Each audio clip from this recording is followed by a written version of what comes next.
Hi guys! Come with me as an environmental student na nag-aasikaso ng requirements for OJT. Dahil mag-OJT na tayo. Char! Kala mo naman sure na. Hindi kasi, hindi kami makakapag-OJT kapag meron kaming hindi pasado na subject. So, ayun, hindi pa sure.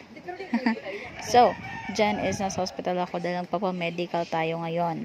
And then, hindi ko alam kung ano ginagawa ko dyan. Pero, nasa register ako. And papunta na yan sa cashier.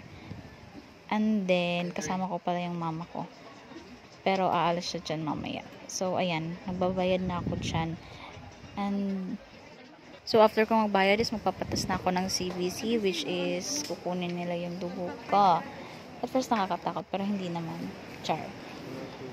Haggard na haggard ako dyan, bes. So, after niya is magpapa-x-ray na tayo, chest x-ray.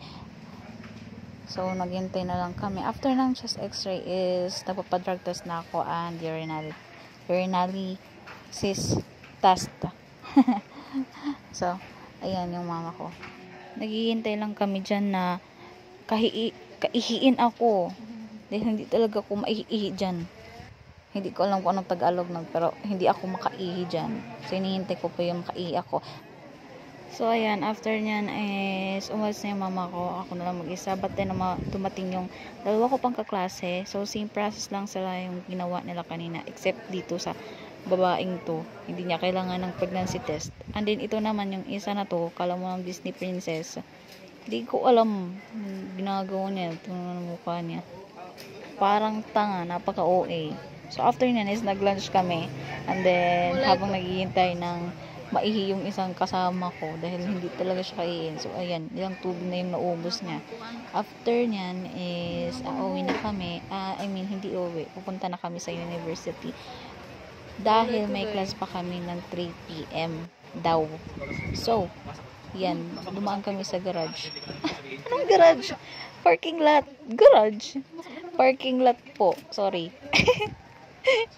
So, yan. Dahil dyan sa parking lot na yan is yung paglabas lang yan is university na namin. Malapit lang dyan.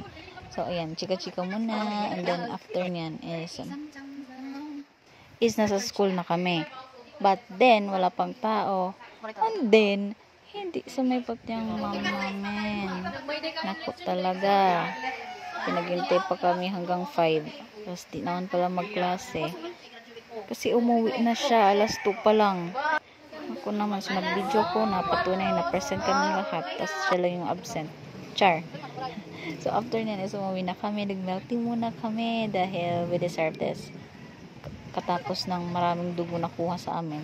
Marami, napaka-uwi. So, after nyan is, pauwi na ako, dahil pagod na ako. So, yun lang guys. Bye!